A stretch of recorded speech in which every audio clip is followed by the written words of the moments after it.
Alright, so we left off on our last tutorial making this card holder, and I wanted to get through the process, so I feel like I kind of left you guys hanging with making these stitches in the perfect spot. So you can see this one down here and that one.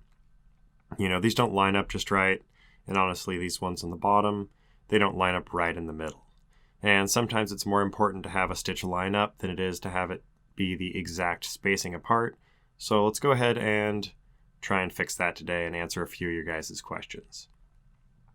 So the first thing I'm going to do is just make sure I'm working just in my front panel, and I'm going to turn off the visibility for that back panel. Now it's just like I've got only one piece.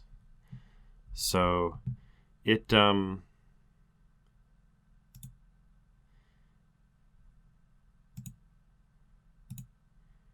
is not a terribly complicated component, and it is just made out of this one sketch, I'm pretty sure. So anytime you need to access a sketch, you can just come up to your little sketch menu and double click on it, or you can right click and say edit sketch. Here, let me just go back. That seemed like it was a little too quick. So you can either right click and say edit sketch, or most of the time it's just easier to double click on it. Or you could come down here alternatively in the timeline, and this is kind of the history of what you've done so far on this project. We made a sketch, extruded it, created the pattern, and then started working from there. So let's go ahead and actually go down here. Right click there and say edit sketch. So we know we're right there in history. That's something that's really useful. You don't want to be working at that all the time. So instead of creating this whole pattern, the stitch pattern, using the command in the solid function so that it can follow along this whole line, we're just going to do it as two operations so that I can have control over how much spacing there is between each. And you can really get it nice and accurate. So the same way that we created a pattern before, you're going to come down to the pattern area down here, and this time there's only two options. And for us, we're going to be working with a rectangular pattern. So the rectangular pattern is asking for the same two things, except it just needs an object, in this case the circle, and the direction's already set to up and down. But if for some reason you're doing this at an angle, you could select direction, and you could select the direction you want it to go. So we're going to do this the same way we did before, where we're selecting spacing.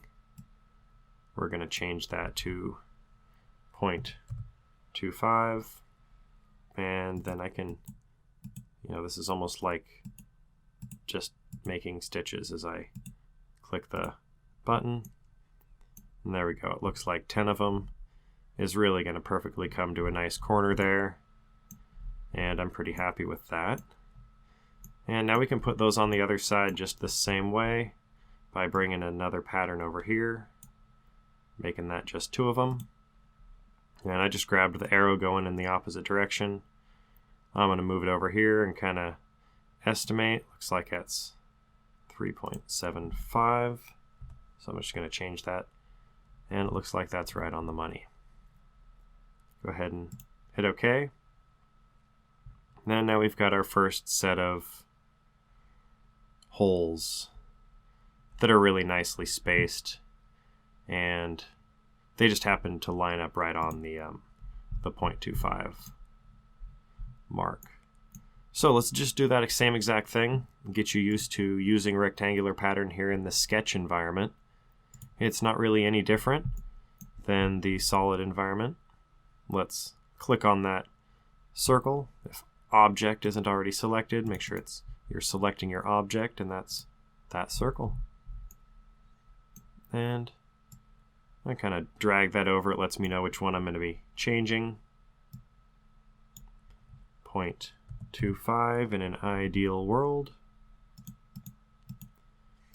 And if I've got a guess on what number it is, I can just say 15. That's pretty close.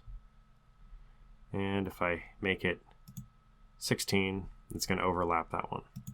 So 15 looks perfect. Click the OK button.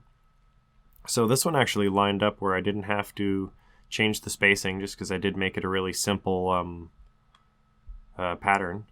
But you could tweak that back and forth a little bit if you needed to.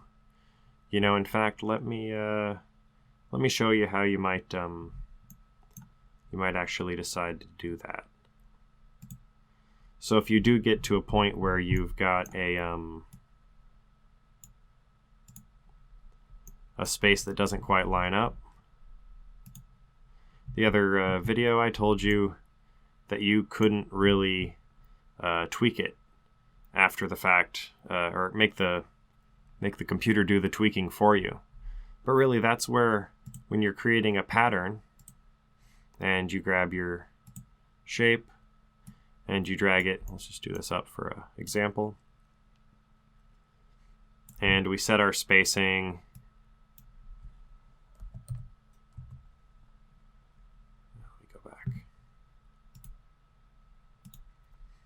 I just want to spend a minute making sure you guys understand this part. Now this is a little bit long. So I'm just going to do some kind of fake stitches here. Let's make 6 of them. Add a spacing of 0.25. And let's say this didn't line up right with the hole that I was wanting to stop at, or the edge that I was wanting to stop at. I had suggested that you change this number down here to work with you, like adding a little bit more, making the number bigger. But actually, that's where extent can come into play. Once you've already set your spacing and you've figured out how many stitches you want across that surface, you can go ahead and switch this back. It's going to leave it the same amount of stitches, but it's just going to add an arrow to the end here. So now that 0.25 turns into a length, and you can pull it in and out. It's going to instantly space that stitch evenly across it, but it lets you place it right in place. And I'd say that's probably easier than entering a number if you don't really have a specific distance that you need to go. All right, so I'm feeling pretty good about that extrusion. I think I'm just going to get rid of these lines that never really helped us by clicking on them and hitting the delete key. There's probably other ways to delete. There we go. Now I'm going to click Finish Sketch. So now down here, it's saying that there is a warning with that pattern, and we aren't even going to use that. So I'm just going to delete it. And we can turn back on the visibility for that sketch, and we can work on extruding those holes now. So there are several ways to get yourself, with all these pieces, extrudable, and clicking on each one individually, well, that's not the option that you want to choose. So I recommend trying to do a window select where you've got the whole piece, back, and you can turn off the bodies if it's making it difficult to see just by clicking on that little eyeball over there. Remember, that's the visibility for whatever you're wanting to work on.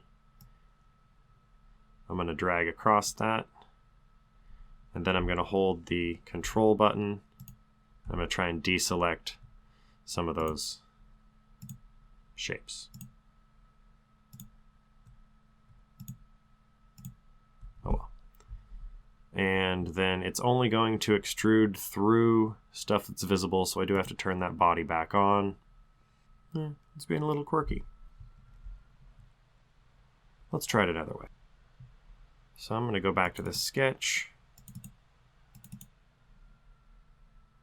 Make sure I'm not in something. You can always tap the escape button twice if you can't figure out what it is you might be in. I'm going to go back and edit this sketch. Trim out some of this stuff I know I don't need at this moment. And I'm going to get rid of these lines in the middle to make it just a little bit easier to select things. They were just there to constrain you in the beginning, but they aren't terribly important right now. There we go. We've got a sketch that looks like it's a little bit easier to select. Let's go ahead and try and extrude. I'm going to grab just this portion of it and see if it helps me any easier. Well, gosh. That sure was a lot easier. So just go ahead and be persistent when you are trying to select stuff, and gosh, if it gets frustrating, just go ahead and select each hole. That just might be how it ends up having to work for you. So I'm gonna turn on both bodies at once since I've already created them, and we're just going to go back and get rid of that original stitch line. So I just drug that arrow, the little cut arrow, through it, and just in case it's not set red or cut, come down here, operation, and it might be join. You don't need pegs sticking out of your leather work, so make sure it's set to cut. All right, craziness on the back there. So let's go ahead and figure out where we made that original hole extrusion. I bet it was this last one right here. All right, so I've got my history of what I've done down here, and I'm hoping that I can find the spot where I created these holes for the back. And I can kind of come through here and see as each thing was created. I can even grab this and see at what stage stuff started to come together. So there's where I created my shape, and so that's where I need to change it. And going through that history, I know that seems like it can be kind of confusing, but I'm just going to go ahead and post this with all my little mistakes, and maybe it'll help you guys solve it. So I think here I made this sketch that was the sketch with all the holes on it that were in the wrong place. So I'm going to go ahead and highlight those holes because I do still need to make that sketch happen. Because that sketch was the shape that we made. That was the sketch that created that next component, the back component. But now that I've taken out those holes, hit finish sketch, it's going to come forward in the timeline, change everything I did, and since I already created an extrusion through it, that all goes through all of them. So now the stitch pattern is perfect. Oh man, that did not go quite as smoothly as I'd hoped for, but I'm not a professional fusion guy. I'm just somebody playing around with trying to teach you guys how to do this. So hopefully this was helpful for you guys. From here, remember, all you have to do is output your PDF. I think that's what most of you guys are wanting to do.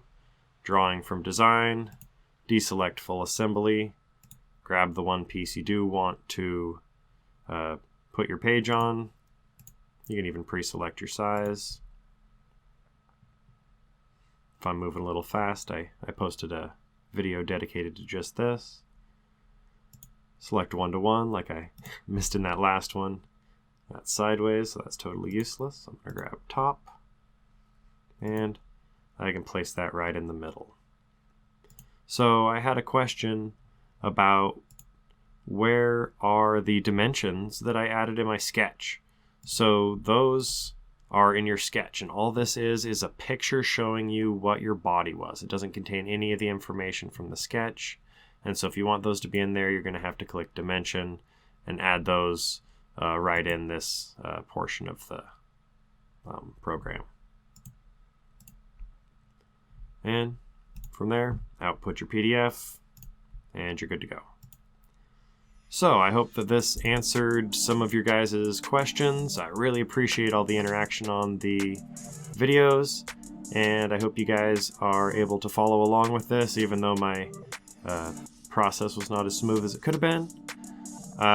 If you enjoyed it, please like to give me some enthusiasm to make some more, and subscribe or share it to anybody that might be interested. Keep asking questions if you have any questions about this video, and I'll answer them right in the comment section below.